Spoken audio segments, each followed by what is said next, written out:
नमस्कार दोस्तों, कैसे हैं आप सभी। स्वागत है आपका सक्सेस टिप्स पर।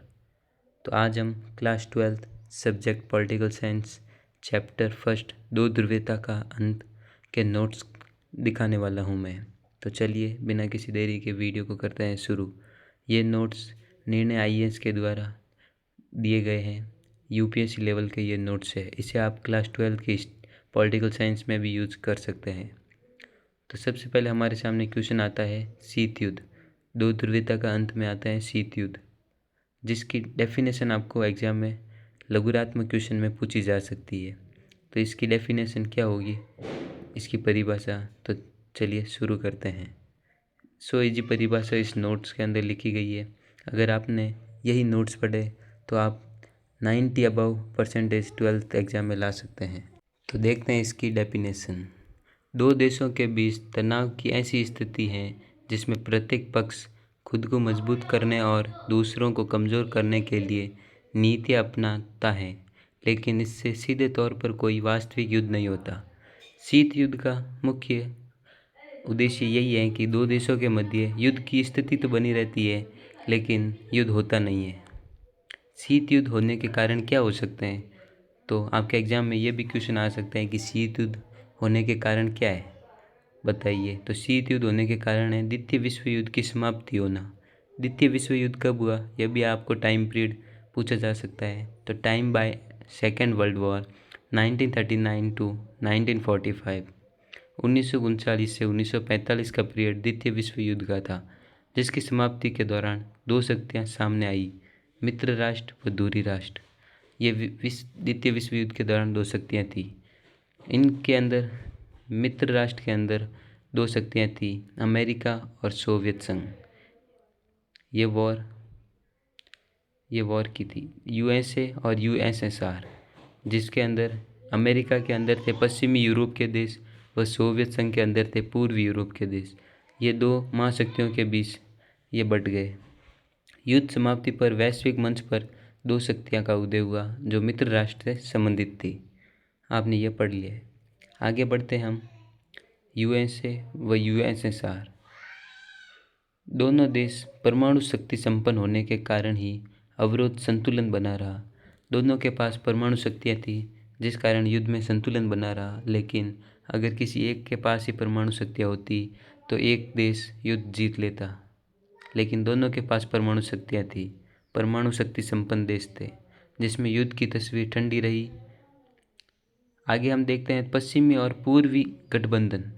पश्चिमी गठबंधन देखें तो जिसमें आता है नाटो आया था पश्चिमी यूरोप के देशों में 1949 में, 1949 में, जिसका पूरा नाम आपको ऑब्जेक्टिव क्वेश्चन में पूछा जा सकता है। जिसे इंग्लिश में कहें तो नॉर्थ अटलांटिक ट्रीटी ऑर्गेनाइजेशन कहा जा सकता है। अगर हम इसे हिंदी में कहें तो उत्तरी अटलांटिक संधि संगठन इसे हम कह सकते हैं, उत्तरी अटलांटिक संधि संगठन। अगर वीडियो पसंद आए तो शेयर व सब्सक्राइब जरूर करें।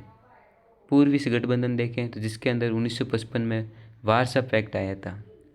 वारसा पोलैंड की राजधानी होती है, वारसा। ये भी आपको क्वेश्चन पूछ ले अगर ऑब्जेक्टिव में कि वारसा किसकी राजधानी है। आगे हम बढ़ते हैं। आगे हमारा क्वेश्चन आ सकता है छोटे देश किन कारणों से इन महाशक्तियों के साथ जुड़े व महाशक्तियों की इनकी क्या ज़रूरत थी। दो महाशक्तियाँ थी, आपको कमेंट जरूर करें कौन सी दो महाशक्तियाँ थी। यूएसए व यूएसएसआर। इनके बीच छोटे देश क्यों जुड़े व इनको ये देशों की ज़रूरत क्या पड़ी, ये क्वेश्चन पूछे तो आप इसका आंसर इस प्रकार लिख सकते हैं। महत्वपूर्ण संसाधनों के कारण, भूक्षेत्र ताकि अपने हथियारों व सेना का संचालन कर सकें, आर्थिक मदद जिसमें गठबंधन में शामिल बहुत से छोटे देश सैन्य खर्च व वहन के लिए मददगार हो सकें। कई और कारण भी हो सकते हैं। आप ये 4 पॉइंट आराम से लिख सकते हैं व अपना क्वेश्चन कर सकते हैं। आगे हम बढ़ें। गुट निरपेक्षता। जो देश इन दो महाशक्तियों के बीच नहीं मिले तो उनका क्या हुआ, ये क्वेश्चन आपके दिमाग में आया होगा। तो इसका भी आंसर इस प्रकार हम दे सकते हैं, गुट निरपेक्षता। गुट निरपेक्षता का अर्थ है कि वह देश जो दोनों महाशक्तियों के बीच न जुड़कर अकेले ही स्वतंत्र रहें, उसे गुट निरपेक्षता कहते हैं।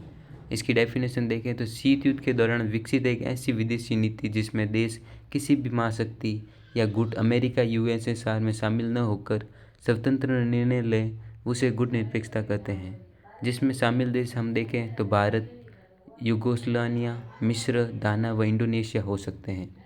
ये वेरी इंपॉर्टेंट क्वेश्चन है। गुट निरपेक्षता आपके एग्जाम में सीधा छप सकता है ये क्वेश्चन। ये नोट्स वेरी इंपॉर्टेंट है, इसे ज़रूर शेयर करें व अपने दोस्तों को ज़रूर शेयर करें इसे। हम आगे बढ़ें। शीत युद्ध की समाप्ति। शीत युद्ध हुआ तो उसकी समाप्ति अब कैसे हुई? तो शीत युद्ध की समाप्ति बर्लिन की दीवार ये 1961 में जर्मनी में बनी व इसे 1989 में गिराया गया।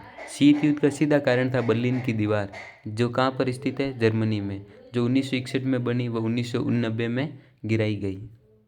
सीधा क्वेश्चन आ सकता है कि बर्लिन की दीवार कहाँ पर स्थित है, वैसे कब बनाया गया व कब तोड़ा गया? जिसके बाद सोवियत संघ का विघटन शुरू हो गया। जो सोवियत संघ था उसका विघटन बर्लिन की दीवार को गिराने के बाद शुरू हो गया। आगे हमारे सामने क्वेश्चन आ सकता है कि सोवियत प्रणाली क्या थी? तो अब सोवियत प्रणाली क्या थी तो उसके मुख्य पॉइंट लिखें। ये क्वेश्चन आपके बोर्ड एग्जाम में आ गया तो आप इससे कैसे हल करेंगे? तो चलिए शुरू करते हैं वीडियो को। तो आगे बढ़ते हैं वीडियो की ओर। ये वेरी इंपॉर्टेंट क्वेश्चन एग्जाम में आपके आने वाले क्वेश्चन है। ये नोट्स आप पढ़ के गए तो आपके 90% ज़रूर बन सकते हैं। तो सोवियत प्रणाली क्या थी, इसके मुख्य पॉइंट क्या है, तो देखते हैं हम। 1917 में हुई समाजवादी क्रांति। पहला पॉइंट आप ये लिख सकते हैं, इन्होंने पूंजीवादी व्यवस्था का विरोध किया।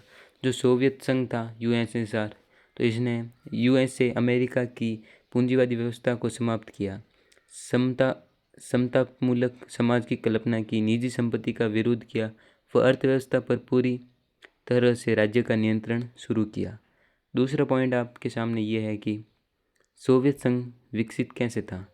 सोवियत प्रणाली क्या थी वो देखा, और आगे हम देखते हैं सोवियत संघ विकसित कैसे था। तो संचार प्रौद्योगिकी की उन्नत अवस्था में थी वहाँ उस टाइम।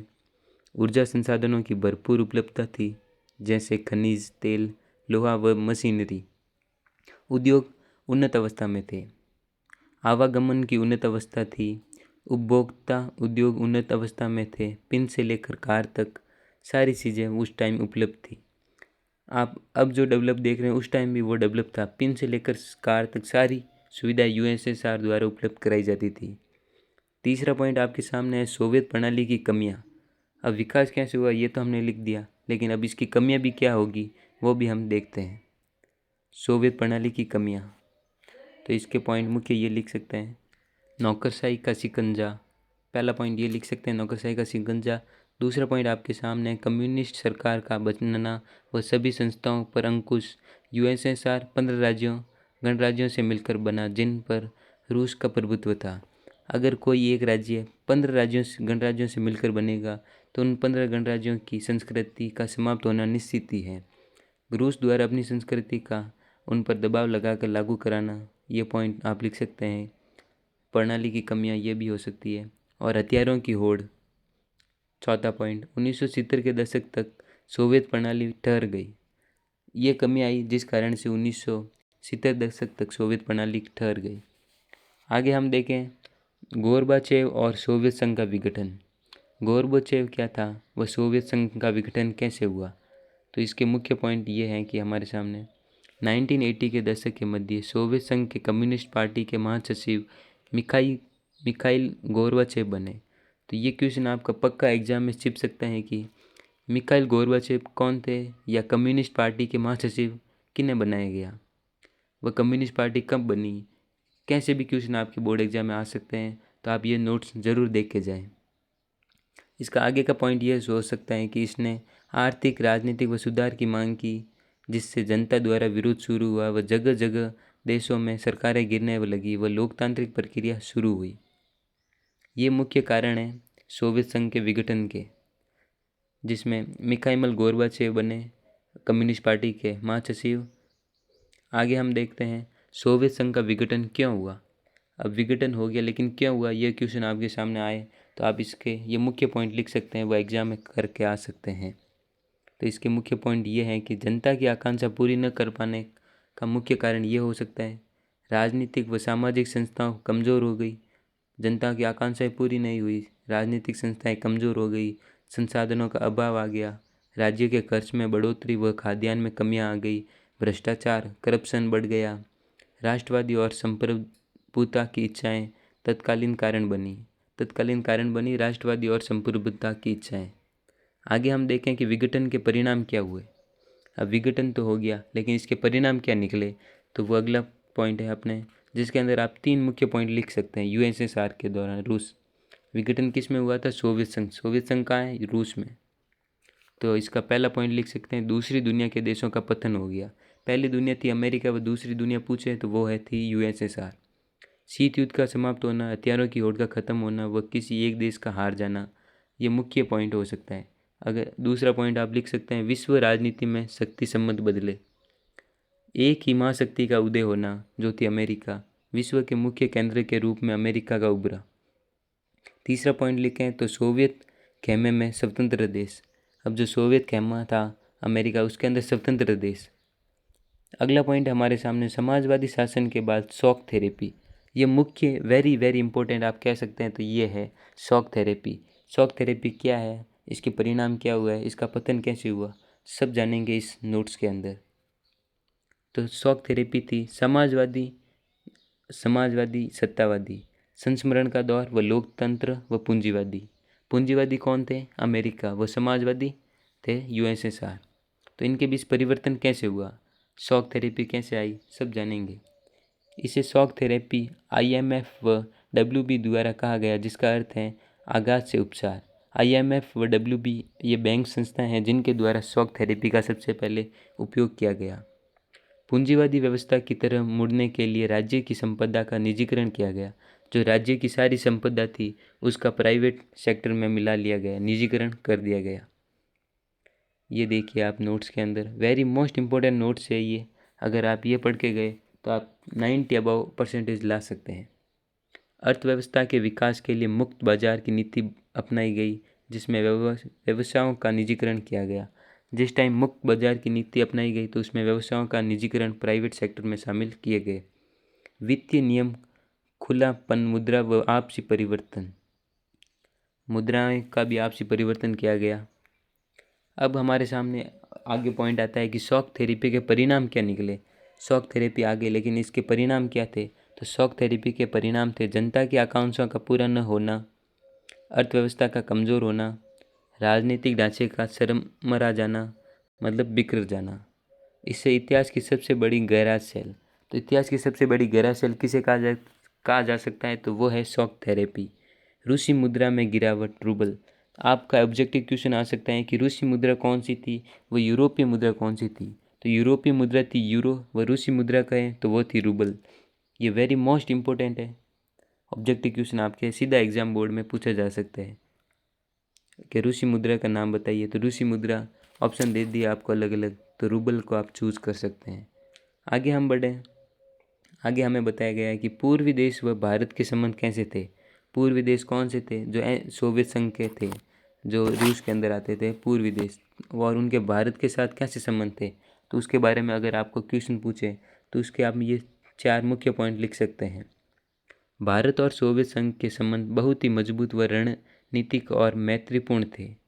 दूसरा पॉइंट यह है कि रक्षा उपकरण, सोवियत संघ भारत के लिए रक्षा उपकरणों का सबसे बड़ा आपूर्तिपूर्ण बना। 1971 की संधि, भारत के सोवियत संघ ने शांति, मित्रता व सहयोग की संधि का हस्ताक्षर किया। आर्थिक तकनीकी सहयोग, सोवियत संघ ने भारत में अंतरिक्ष अनुसंधान और परमाणु ऊर्जा क्षेत्र में राजनीतिक सहायता प्रदान की। इसी के साथ नोट्स होते हैं समाप्त। ये 2 ध्रुवीयता के अंत पार्ट लेसन के थे नोट्स। अगर आप ये पढ़ के चले गए तो इस पार्ट से आपका कोई भी क्वेश्चन नहीं छूटेगा।